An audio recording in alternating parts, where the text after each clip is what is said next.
Hi, Bobby here, and today we're going to look at some Hendrix-esque R&B fills to kind of bridge the gap between your rhythm and lead playing.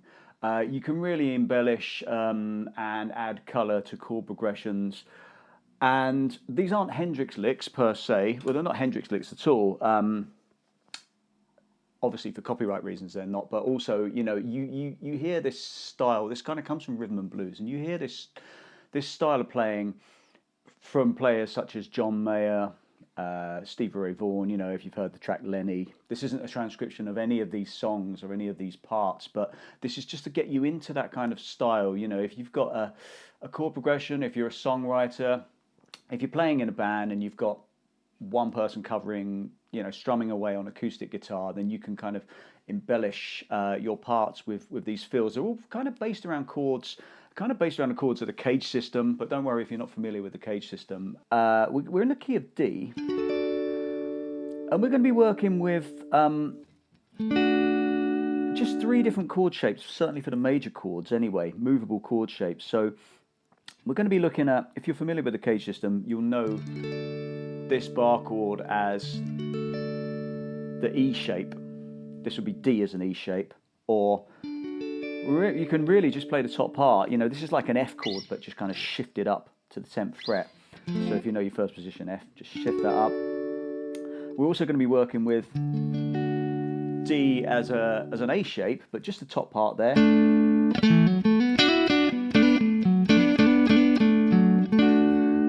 So we can really play into the chord and play the notes around the corresponding major pentatonic scale. It's essentially what we're doing. And we're also going to be looking at D as a D shape, which you obviously know down here, but we're going to be fingering it slightly differently because we want to free up the remaining fingers to play these parts. So how I would start building a part like this, and a really good exercise, is just to play it based on one chord. So you're going to play it based on a 1-chord vamp initially. I'm going to start by looking at this D shape here. So this is a D major chord. Obviously, as I mentioned before, it's like an F chord, but just shifted up to the 10th fret.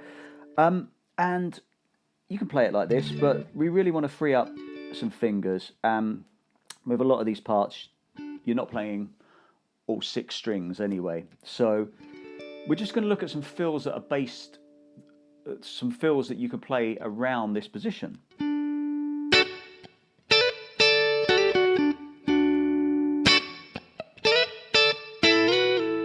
That kind of thing. And it's actually a good exercise to get a vamp going where you're playing 2 beats of a bar that are just chords, and then a fill that's based around 2 beats. So we can start building this up. A lot of these licks are kind of interchangeable. So that's going to be our first part. So just playing the root note and then just a quick, stab of the top part of the chord. You can be quite indiscriminate with that. You don't have to hit specific strings as long as you're on the right notes. And let's look at this. Let's look at that one first. So this is, a lot of these fills are all about the grace note. So instead of going, you'll notice that there are a few notes that they still have the same note value as the note they still have the same note value of one note. But we're just embellishing it slightly by having a subtle grace note hammer on before the note. You hear bass players do this a lot. I always think of Paul McCartney, where he would play some very kind of grace note bass lines with a lot on a lot of those Beatles records, and bass players love to do this kind of thing. But so that's we're just barring the top 2 strings on the 10th fret. We're just doing a grace note hammer. We're keeping the note on the high E string as it is. I'm just doing a grace note hammer to this B note on the 12th fret of the B string. Instead of, so the difference is, it's got more kind of liquidity to it. And then, so this part, I'm just keeping my first finger barred. I'm kind of effectively just playing D major triad, just the top part of this chord. So, you know, my second finger is going to be on the 13th fret. Sorry, on the 11th fret of the G. And I do a grace note hammer to 12 on the G to take it off, and then just put the root note in, and you can leave the other strings ringing out. That's perfectly fine. You know, the other thing to consider with this is dynamics. You know, so rather than hit everything with the same dynamic, you might want to go. You know, so if you put that into a 1-bar vamp, you could have, and just get that going. I'm putting a couple of little scratches, which is obviously optional. So now let's just change that slightly by going, so you can slide top 2 strings from the 10th fret to the 12th fret. So that's what I'm doing that's different. So I'm going,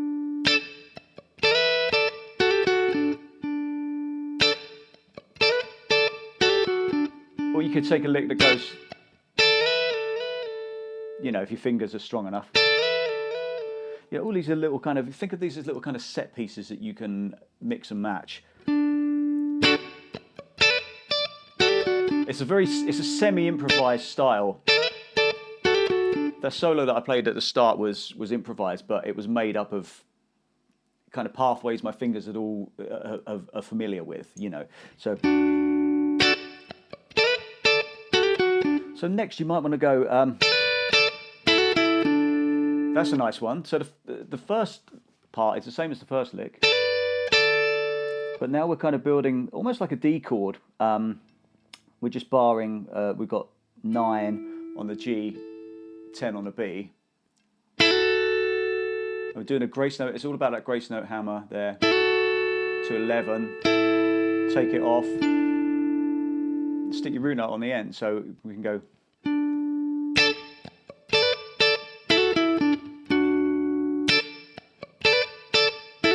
Or you can go the full slide, you know, choice is yours. We'll stick to that rhythm for now. So next we can maybe put in some, if you're familiar with these bluesy 6th, kind of Steve Cropper type double stops, you know, they fit really well with this style. So I was going. So the first part is the same as the first lick. Think of these as interchangeable. You can go, you know, the full slide, or you can do the grace note, and then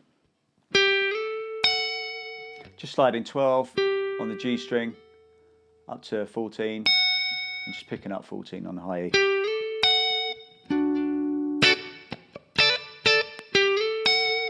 So you can start putting these together just on that one chord.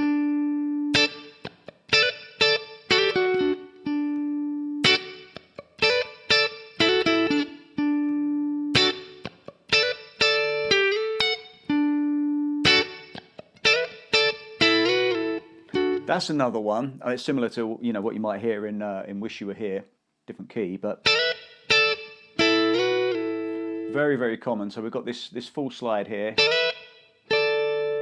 And then another double stop. Think of this as it's almost like a D shape, you know. So we're taking that 9 on the G and 10 on the B, sliding it up 2 frets and back down.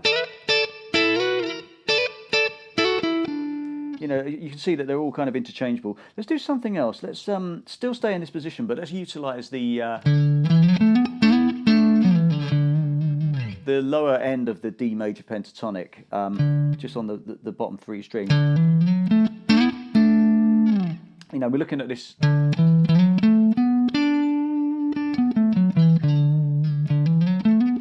kind of sliding major pentatonic scale. So That's 10, 12, 14, and then 12 on the A. And then we can put a double stop here.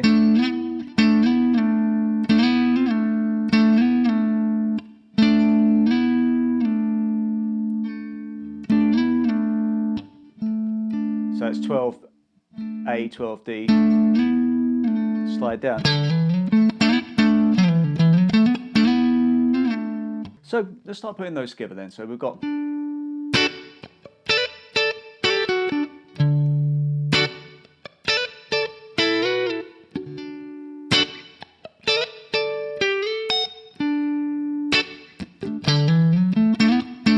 because this double stop here is the same as this, so it's just an octave repeat. Another thing I did is I put my thumb over the top of the neck on the 10th fret occasionally to get the root note in.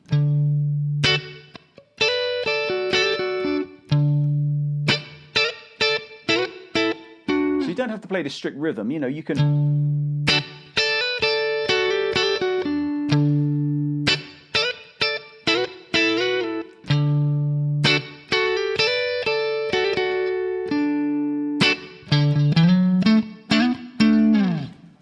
You've got, obviously the rhythmic possibilities are endless, but it's great to practice this kind of thing without a backing track, without metronome, just to really kind of work on your timing.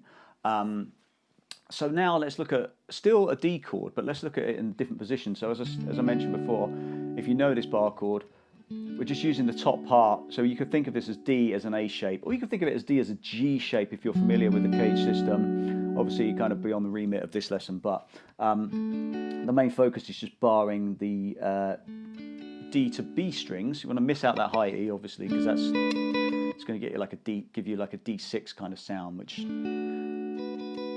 isn't really fitting with the style. But just focusing on this D major triad, we can start utilizing. If we think about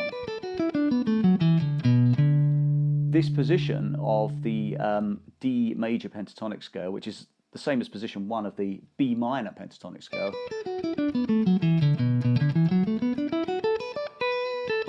because they're relative, all I'm doing really is kind of borrowing notes from that scale.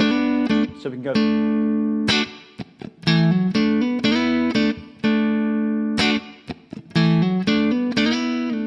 That's quite a nice one. Still keeping the same rhythm, and then again we're just barring 7 and the 7th fret on the A and the D strings, hammer to 9 on the A, doing the same on the next group of strings, and then doing the full slide up there. Or you can mess around with the rhythm.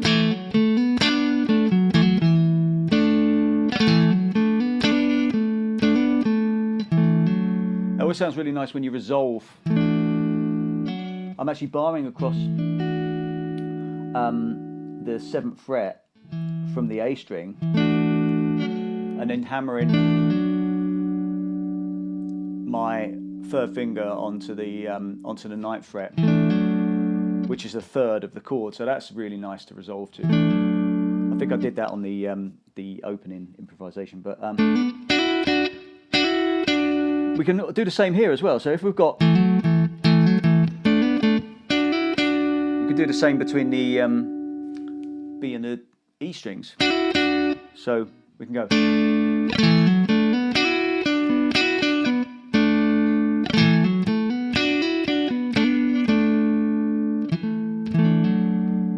Tons of stuff you can do around that chord. Let's look at the D shape now. So this is going to be D as a D shape, but I choose to play it not when I'm strumming, but actually let's play it up here, because we don't want to use any open strings just for the purpose of this lesson, because we want all this stuff to be movable and all of this stuff to be transposable to different keys. So let's play this D shape up here. So I'm just forming a D shape, but I'm barring the 14th fret on the top 3 strings, and I've got 15 on the B. And then we can do this hammer again from 14 to 16 on the G. and then that's 16 on the D, and then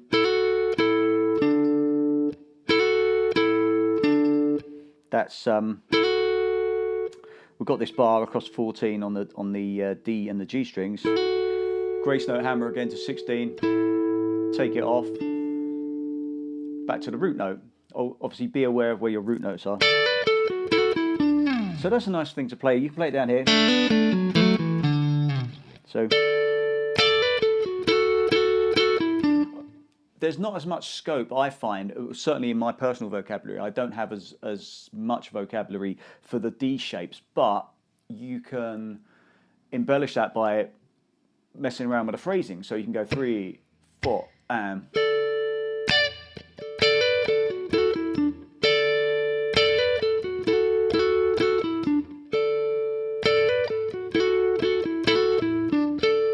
You know, there are lots of possibilities. So now, before we work on changing chords, or changing from one chord to the next, let's put them all together. Let's start with the lowest fretted position. So we're going to be looking at D as an A shape, and we're going to move up to D as an E shape, or an F shape, whatever if you want to call that an F shape, and then D as a D shape. And I'm just going to improvise, you know, some vocabulary around that. So 3, 4, and...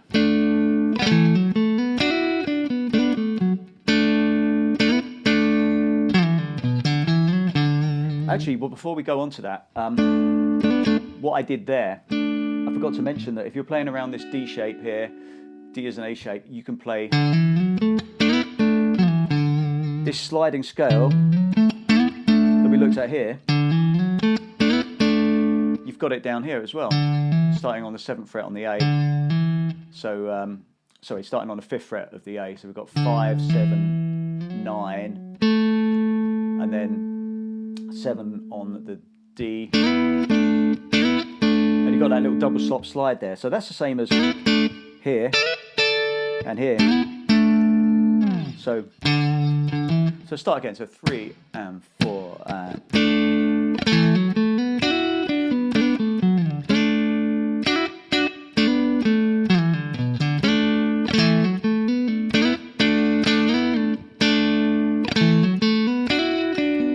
Move into position.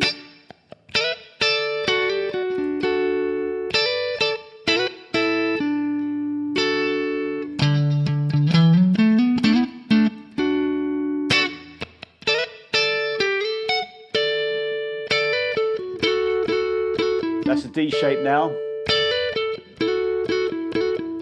can take that down there.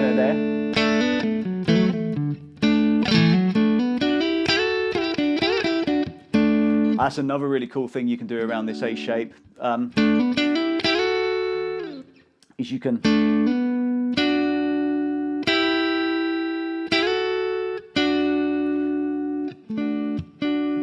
bar the 7th fret on the G and the B strings, throw in this double stop here, so it's going to be 9 on the G, 8 on the B, and take that up 2 frets. Or you can do this, you can add like a D sus on the 8th fret on the B. So loads and loads of possibilities. And that's just for one chord. But the good thing about this is everything that you play for the D chord, you're going to be able to play for other chords. So if we just take like a 1-5 chord progression, so we'll be playing D to A.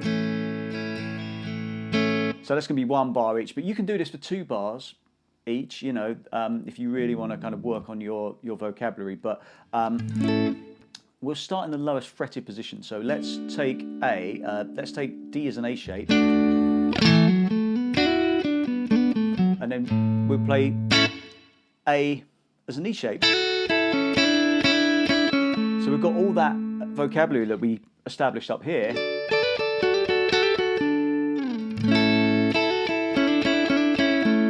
In fact, you could do that. You know, you could play D up here, and and then move it down.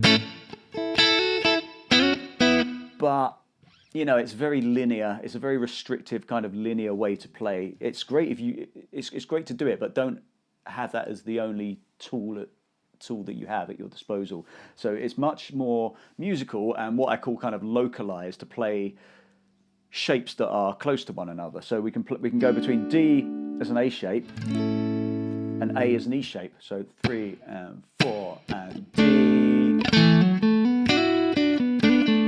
A, D,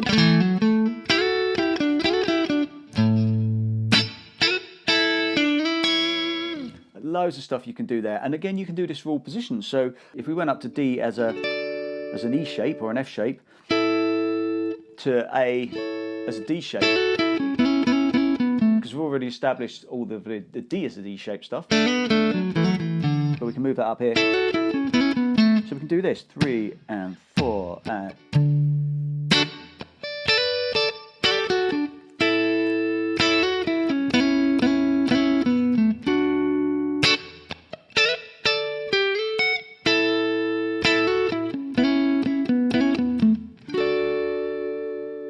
And you can keep moving up, so you can go from D as a D shape to A as an A shape. And for A as an A shape, you play all of the stuff that you play for D as an A shape. All that stuff, but just up on the 14th fret. Again, you can play this in first position, but let's play it up here. So 3 and 4 and...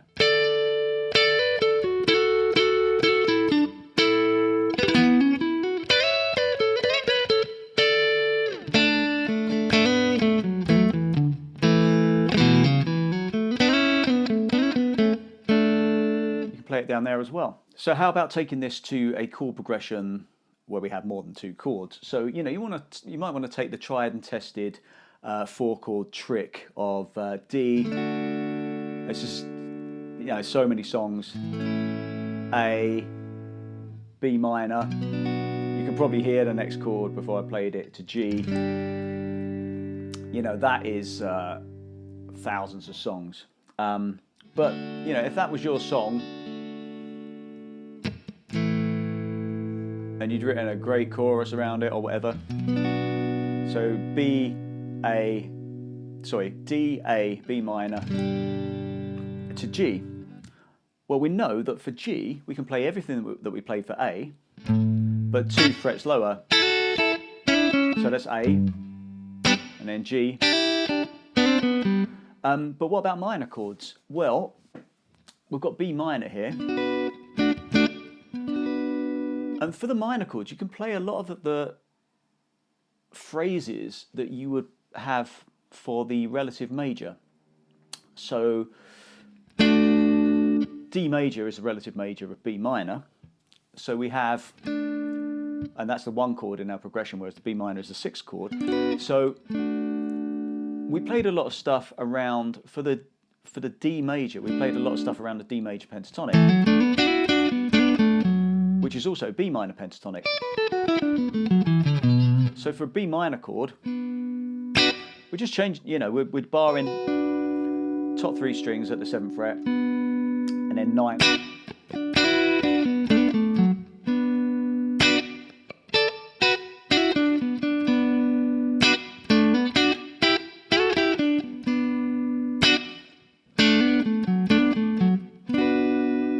And it works. You can also do a similar thing here. So if you're playing D down here, D is a D shape. If you're playing B minor, you can play a lot of... so for D we had... And for B minor, we can pretty much do the same thing.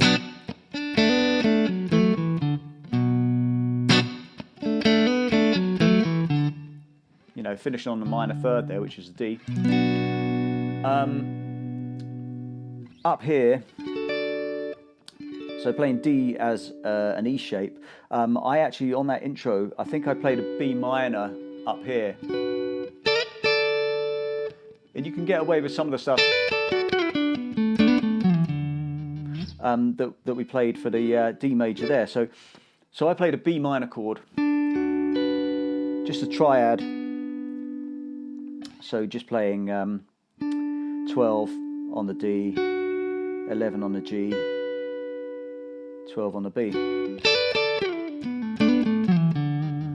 So there you go. If we put all that together for the intro solo, I'm not going to play exactly what I played at the start, probably, because I can't remember it off the top of my head, but you know, I'm following the same progression, so we're going 3 and 4 and.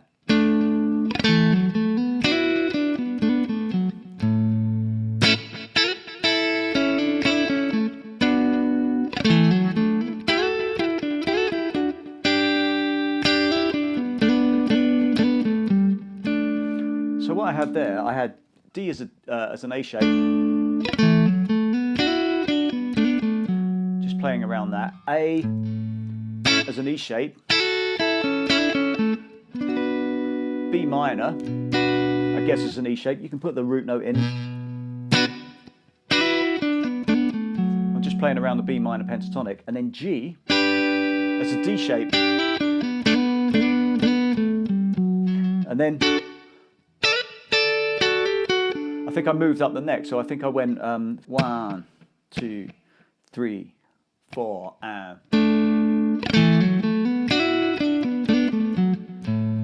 A as E shape, B minor,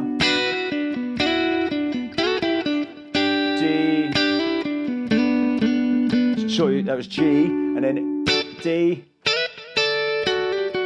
and then A as a D shape. Just play the top part of this B minor triad, and then that's just a run down the of just kind of descending the B minor pentatonic with a few little double stops, and then G, which is the same as we had for D here. You know, just playing the major pentatonic, G major pentatonic.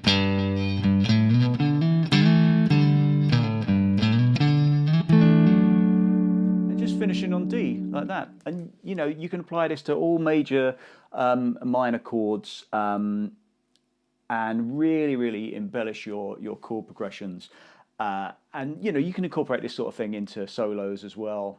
It does kind of tolerate overdrive to a certain extent, obviously not kind of full on distortion. A couple of other things you can do just to kind of make this more modern. Or one thing you can do to make this sound a bit more modern is incorporate some palm muting. So you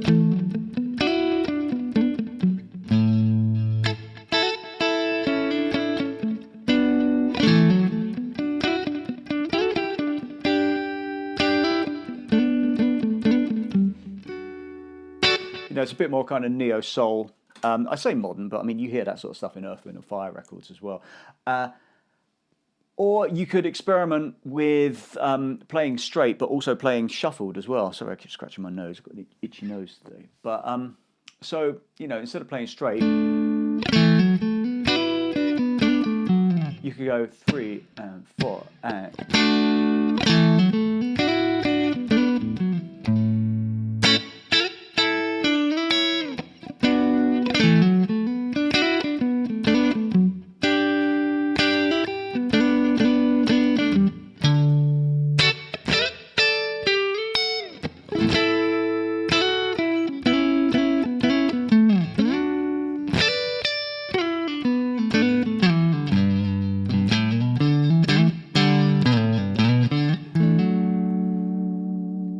Got a slight shuffle to it.